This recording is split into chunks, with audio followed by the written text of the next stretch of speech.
Welcome to VSB News Online for Monday, September the 28th. I'm Charles Webb. 42-year-old Anthony Richardson, a homeless man, pleaded guilty in magistrate's court this morning to 10 counts of burglary, of carrying a screwdriver for the purpose of committing a robbery, escaping unlawful custody, and resisting arrest. 6 other counts of burglary were not proceeded with. The crimes took place in the Warwick and Southampton parishes in what Magistrate Kamisa Tukumbo described as a tsunami of crime, although it was also noted that Richardson had no previous convictions and had helped the police with the details of his crimes.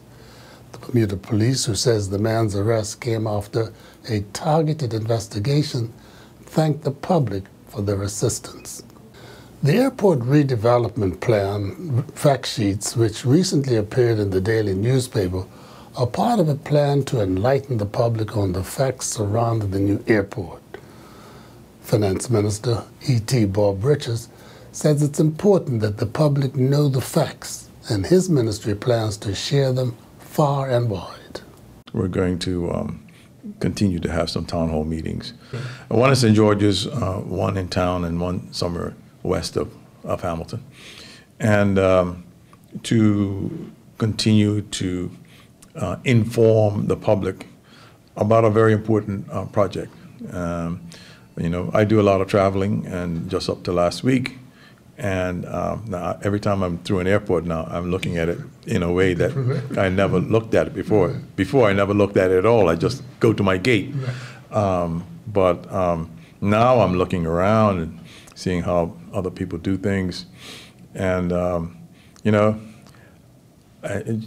I've traveled recently, and I left the terminal in Bermuda, and it was pouring rain, and I got soaked getting into the plane. I was away for a couple of days. I came back, and it was raining again, and I got soaked getting into the terminal. So I said, yeah, we're really on the right track here, because as a developed country, we shouldn't have to put up with this. And at the same time, I went out, I saw a lady in a wheelchair, and they wheeled her out to the plane, and somehow they managed to get her up those stairs. And again, this is not the kind of Bermuda that we don't view ourselves that way. The prediction by the government that $77 million should be sufficient to stage the America's Cup is proven to be accurate and might even come in at a lower figure. This is the hope of Dr. Grant Gibbons, Minister of Economic Development. What people were doing is they were adding all the different pieces up. There was, for example, a sponsorship fee of $15 million, and that spread over 3 years. There was also a guarantee that a certain amount of sponsorship would come in, and that was $25 million. We're already have worked away at that, so that is, I would say, probably below $20 million at this point. I don't have an exact number, so I'm probably getting a little ahead of myself here, but we expect that to be worked down even more. The other, and I think the other important thing to remember is that all of this money, depending on what it eventually ends up being, is money that will be spent in Bermuda. This is not money that is going overseas somewhere necessarily.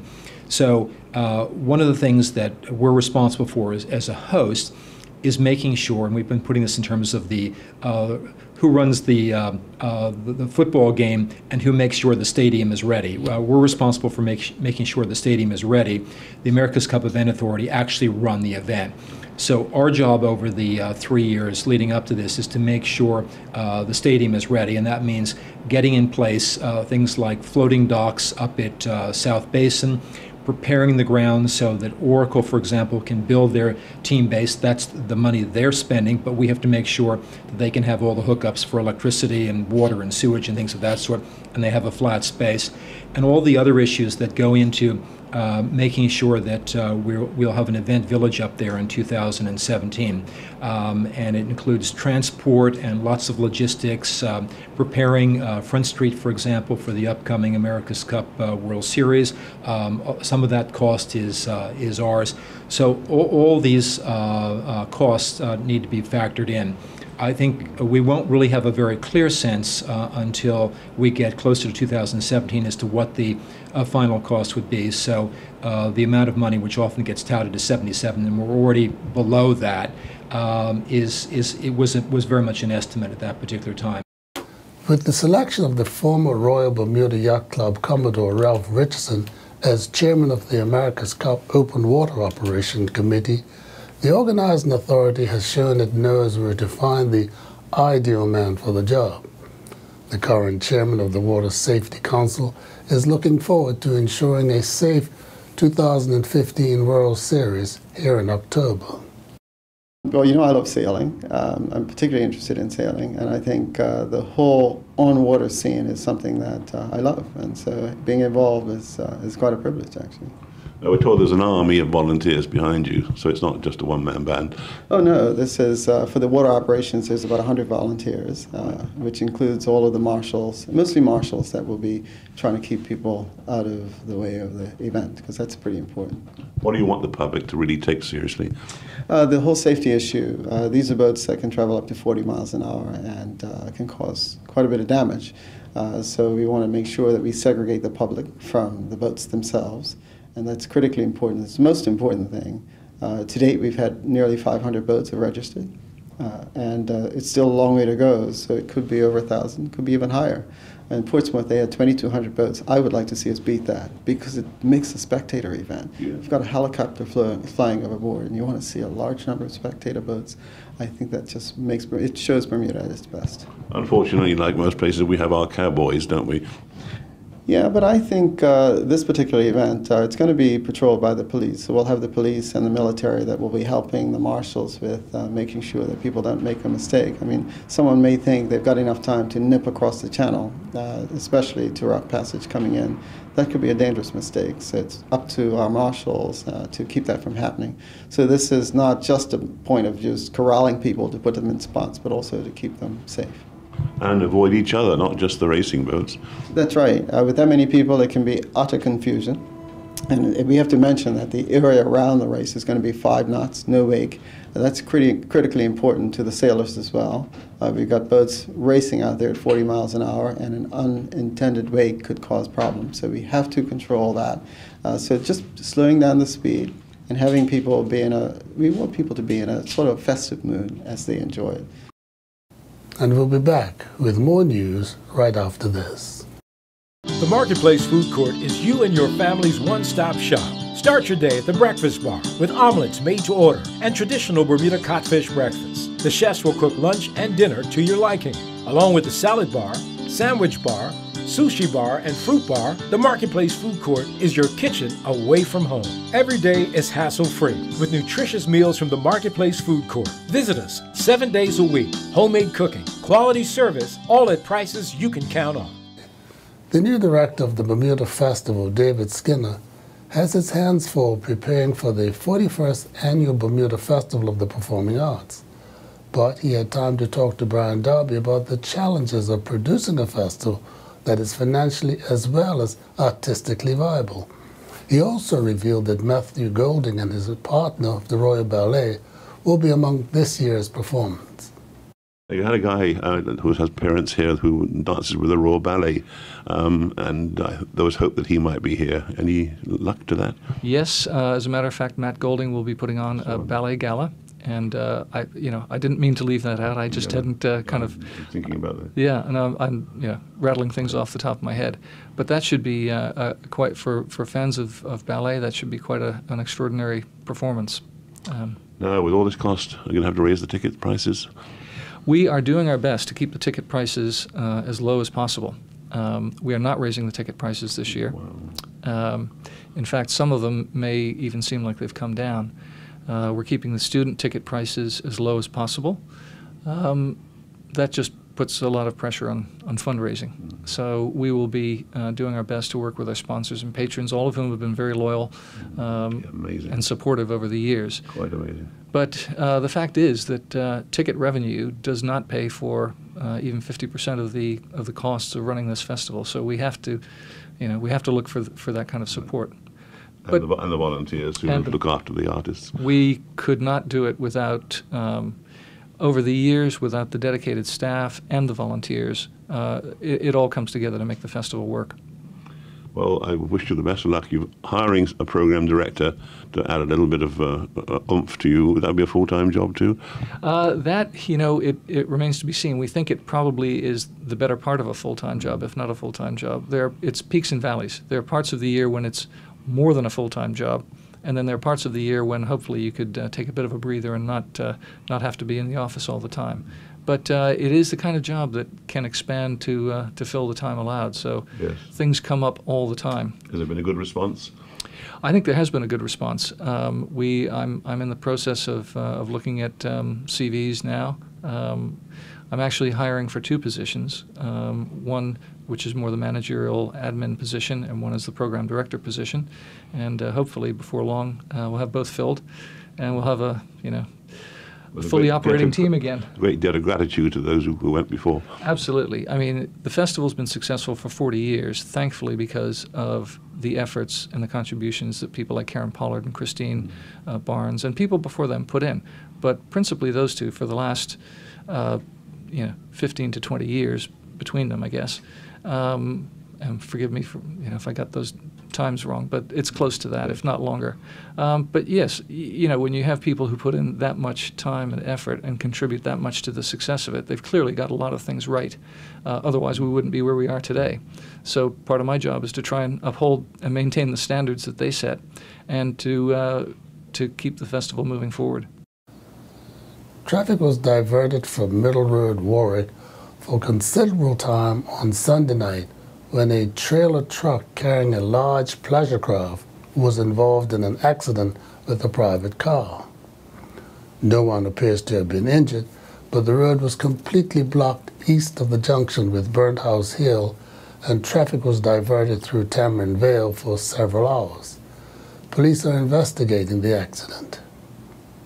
Noted Bermudian theatrical director Joel Frumpkin has been the guiding light behind the current Gilbert and Sullivan Society of Bermuda's offering of The Drowsy Chaperone.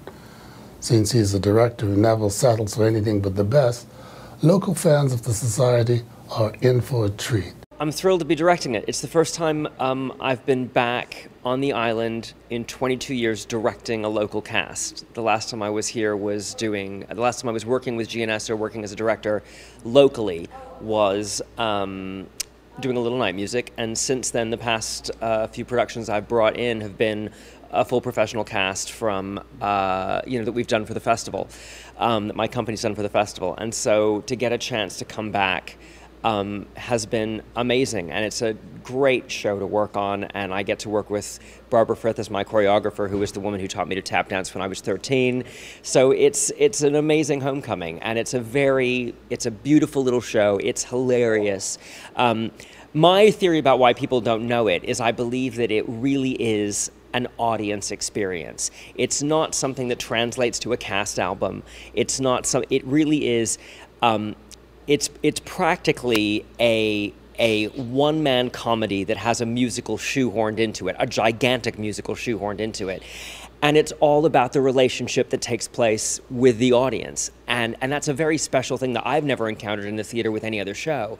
But I think that's why people who haven't seen it haven't got it on their radar. And I guarantee that if people come and buy a seat and sit in the house, they're going to be really glad they took a shot on a show that they didn't know.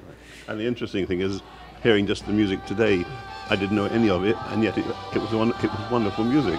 So I'm going to learn some new music.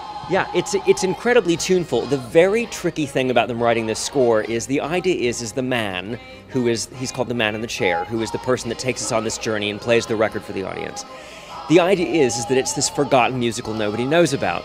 So it has to be very dated, pastiche 1920s music for it to believably be something. He's not playing Camelot or South Pacific for the audience. It can't be so instantly accessible that that the audience goes, oh, I know that. Yeah. But it's all very, very toe-tapping, very tuneful, very fun and silly.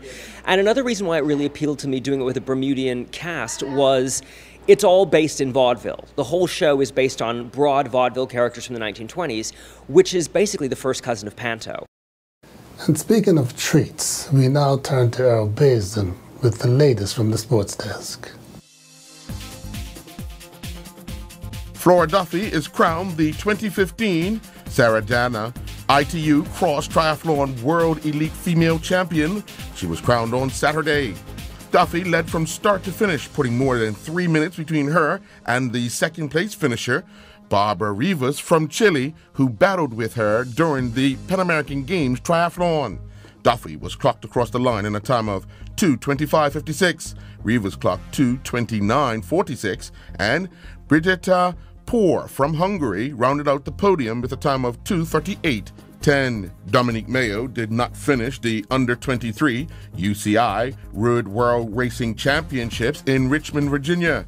Mayo was pulled after completing half of the 100-mile race as he was caught behind a crash on one of the 3 steep climbs and had to run up the cobbled road before remounting. Until he was separated from the pack, he was sitting towards the back of the peloton, fairly comfortable. Yesterday, the Southampton Rangers defeated Devonshire Cougars in Premier Division football action at the Southampton Oval. The Southampton Rangers opened the 2015-16 season with a victory over the Devonshire Cougars, with Ezekiel Stoneham scoring a 90th-minute winner for Rangers to win 2-1. Levince Tota scored a goal for Devonshire Cougars, and an own goal earlier for Southampton Rangers had the score tied at 1-1 until Stoneham scored. In other Premier Division action yesterday, it was the PHC Zebras 2, North Village Rams 2, Boulevard Blazers 1, Somerset Trojans 3, Hamilton Parish 2, Devonshire Colts 4. On Saturday night, the match between Robin Hood and Dandytown Hornets was postponed due to inclement weather. In First Division play yesterday, the Paget Lions drew 2-2 with Wolves. Paget held a 2-0 lead at halftime with goals from Kenneth Durant and Devon Dill. However, the second half saw Stephen Bremer and Sergio Richardson score for Wolves to draw 2-2. In other First Division action yesterday was Young Man Social Club 4, Crossroads 1, St. George's Colts 1, Flanagan's Onions 1, Ireland Rangers 1, Somerset Eagles 3. And on Saturday night, BAA and St. David's played to a scoreless draw. Jonte Smith scored in the 41st minute, helping Gloucestershire City progress in the Emirates FA Cup after recording a 4-2 win over Kiddington. 7 of the 8 Bermuda athletes qualified for finals during the International Bodybuilding Federation Central American and Caribbean Championships over the weekend in Nassau, Bahamas. Zoe Roberts, Jamila Mallory, Tresca Trott, Tamika Thomas, Nicole Tovey, Dion Brengman, Bernard Opoku all made the finals. However, Dave Wolf did not make it through the round. Mallory went on to win the women's physique division and claim a pro card, while James won the men's physique division. Roberts finished in 3rd place in the women's fitness. The Bermuda Masters team went down by 5 wickets to Bermuda's 2015 ICC World Qualifying team in cricket action at Seabreeze Oval on Saturday. The Masters were in trouble from the start and were bowled out for 102. Kyle Lipon was the top batsman for the Bermuda Masters with 30, while Malachi Jones was the pick of the Bermuda 2015 ICC World Cup qualifying team with figures of 4 overs, 4 for 8, with 1 maiden.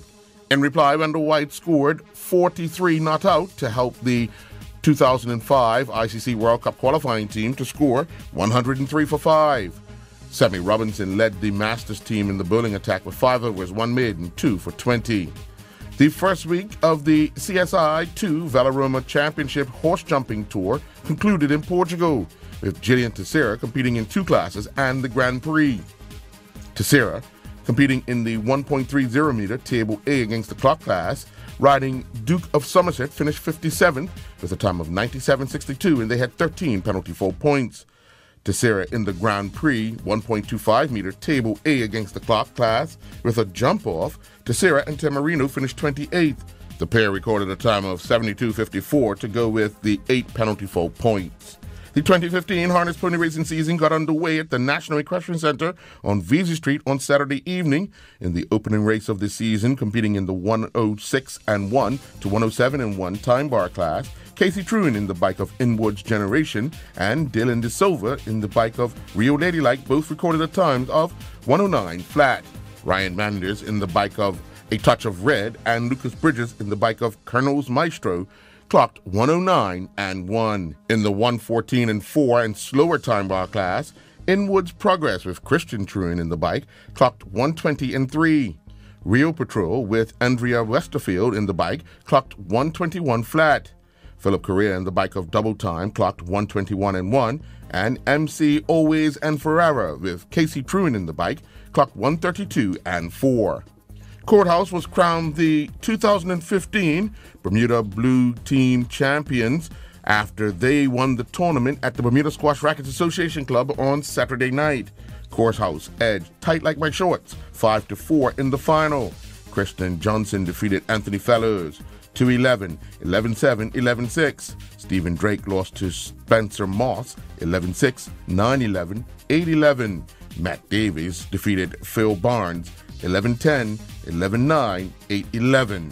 The Bermuda National Athletic Association's cross-country season got underway with an opening race at Chaplin Bay. The female 10-12 race was won by 2 seconds as Chechele Dolan clocked 11:15.1 with Messiah Sharif clocking 11:17.4. Isaiah Tucker ran to victory in the boys 13-14 race when he clocked 13:22.1, while Ryan Otterbridge finished second in 13:26.7. Chase Smith ran to victory in the open race, covering a distance of 5.5 miles in 37:56.5. Rosanna Hoy won the female 20-39 age group race. She clocked 31:25.1. Omari Hart clocked 28:33.8, taking the line honors in the men's 40-49 age group, while Dion Berry won the female 40-49 age group that covered 3.7 miles with a time of 30:43.6. Jennifer Allen and Peter Gracie are the 2015 Break the Silence 5K Run female and male champions. Allen crossed the line first overall, clocking a time of 19:49, with Gracie finishing in second in 20:34. Trevor Lindsay was the second male finisher and third overall in a time of 20:42, and Martin Vizina was the third male and fourth overall, clocking 21:12. Melissa Logie was the second female finisher and sixth overall for a time of 21:32, and Vivian Lockhead rounded out the podium for the females, finishing eighth overall in a time of 21:44. The Bermuda Rugby Football Union's 2015-16 season kicked off at the National Sports Center on Saturday, with the Renegades crowned the men's and women's Mad Hatters Cup champions. Renegades were the only team in the men's division to go undefeated, but their women's team defeated Police on points difference after both ended the day with 2 wins and a draw. The Renegades took on the Mariners in the second-to-last game of the day in the men's division in a winner-take-all match, as both teams were undefeated going in. Following their 6-0 win, the Renegades captain Richard Cumbers accepted the Mad Hatters Men's Division Cup from Bermuda Rugby Association President Sean Field Lament. The St. George's Gales defeated the Somerset Shamrocks to claim the inaugural Jimmy Quinn Memorial Gaelic Football Trophy at the National Sports Center. The Somerset Shamrocks scored 4 one-point goals early, but it was the St. George's Gales who scored a 3-point goal from close range to get back into the game. The St. George's Gales would score another 3-point goal to go along with 12 one-point goals to defeat the Somerset Shamrocks 18-9. And finally, the Bermuda Bowl Hockey Association hosted their Outback Cup annual tournament at the PCC Hockey Rink on Saturday. Team Sully were crowned the champions following their 2-0 win over Team Hilton in the final.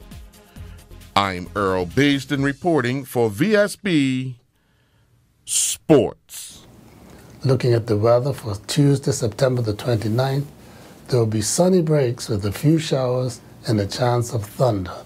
Winds will be east, southeasterly, and strong, varying southeasterly during the afternoon. Stronger gusts around showers and thunderstorms. We're expecting a high near 83 and a low near 76. This weather forecast is courtesy of the Bermuda Weather Service. Thank you for watching VSB News Online for Monday, September the 28th. I'm Charles Webb.